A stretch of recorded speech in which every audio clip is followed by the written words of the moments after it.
Israel आणि Hezbollah यांच्यात युद्ध सुरू होण्याच्या धोक्याच्या पार्श्वभूमीवर भारताने लेबनॉनमधील आपल्या नागरिकांसाठी अॅडव्हायझरी जारी केली आहे। राजधानी बैरूतमधील भारतीय दूतावासाने लेबनॉनमध्ये राहणाऱ्या आणि तिथे जाण्याची योजना आखणाऱ्या भारतीयांना सावधगिरी बाळगण्यास सांगितली आहे।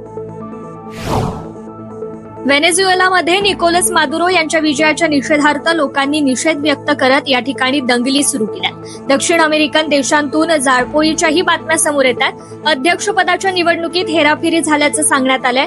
रविवारच्या निवडणुकीतील विजयाचा पुरावा आपल्याकडे नसल्याचा दावा विरोधकांनी केलाय, मात्र सरकारने आपल्या मनाप्रमाणे घोषणा केल्या। आता या विरोधात व्हेनेझुएलामध्ये मोठ्या प्रमाणात निदर्शने होत आहेत।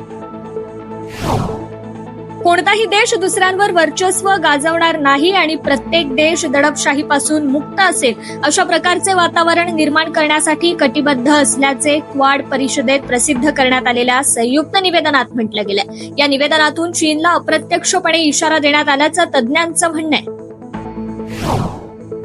भारत चीन सीमा विवादात कोणत्याही तिसऱ्या पक्षाने हस्तक्षेप करण्याची गरज नसून दोन शेजारी देशांमधील समस्येवर तोडगा दोघांनीच शोधला पाहिजे अशी स्पष्ट भूमिका परराष्ट्र मंत्री एस जयशंकर यांनी भारत चीन सीमा वादावर घेतली आहे। क्वाड ग्रुपच्या परराष्ट्र मंत्र्यांच्या बैठकीत ते बोलत होते।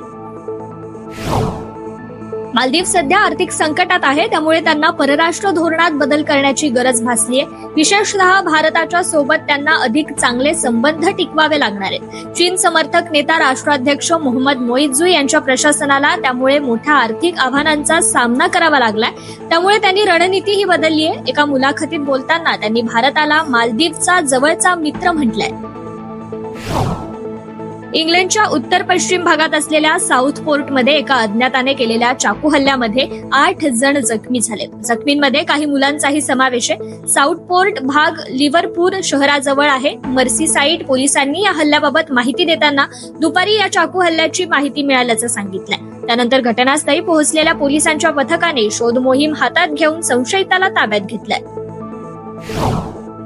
पाकिस्तानच्या साधारण 600 कमांडो प्रशिक्षण घेतलेल्या सैनिकांनी जम्मू काश्मीरच्या कुपवाडा भागात घुसखोरी केली आहे। यामुळे भारत आणि पाकिस्तान यांच्यात पुन्हा एकदा कारगिल प्रमाणे युद्ध भडकण्याची शक्यता आहे, असा दावा पाकव्याप्त काश्मीरमधील कार्यकर्ते डॉक्टर अमजाद अयूब मिर्झा यांनी केलाय।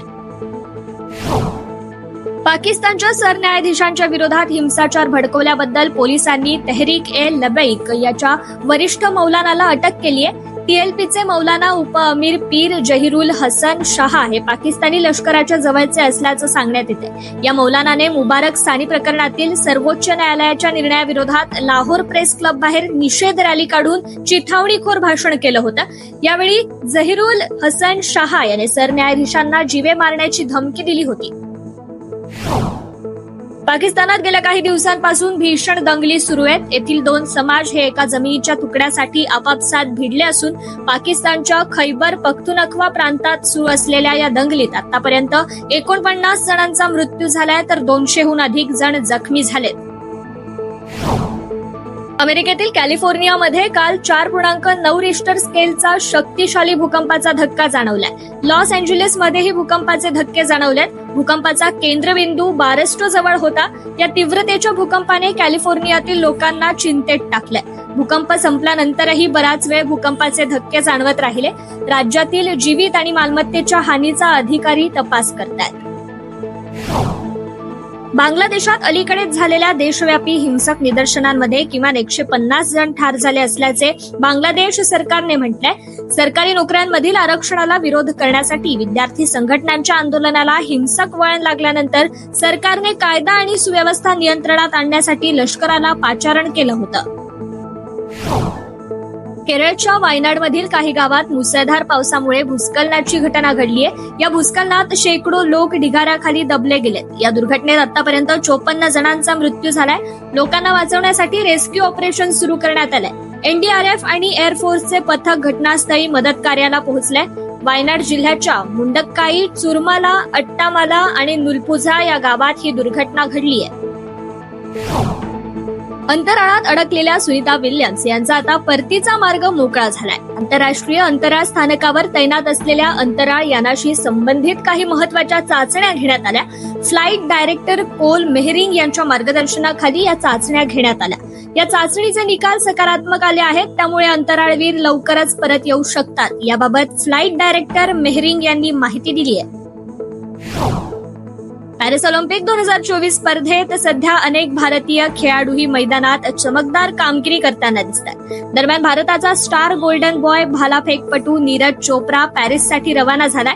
दरम्यान नीरज चोप्रासाठी एका पठ्ठ्याने जवळपास 2 वर्षात केरळ ते फ्रान्सची राजधानी सायकल चालवली आहे. फैज असराफ अली नावाच्या या चाहत्याने 15 ऑगस्ट 2022 रोजी केरळ ते पॅरिस असा सायकल प्रवास सुरू केला होता. मात्र 30 देशांचा प्रवास करून आणि अंदाजे 22,000 किलोमीटरचं अंतर कापून तो पॅरिसला पोहोचलाय. सध्या मराठी चित्रपट सृष्टीत चर्चा सुरू आहे ती म्हणजेच नाफाच्या चित्रपट महोत्सवाची, अर्थात नॉर्थ अमेरिकन फिल्म असोसिएशन आयोजित फिल्म फेस्टिवलची.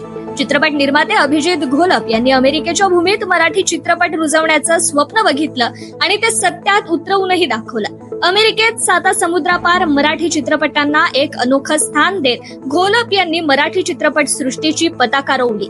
दिमाखात सुरू असलेल्या या चित्रपट महोत्सवात ज्येष्ठ अभिनेते दिलीप प्रभावळकर यांना जीवन गौरव पुरस्काराने सन्मानित करण्यात आले.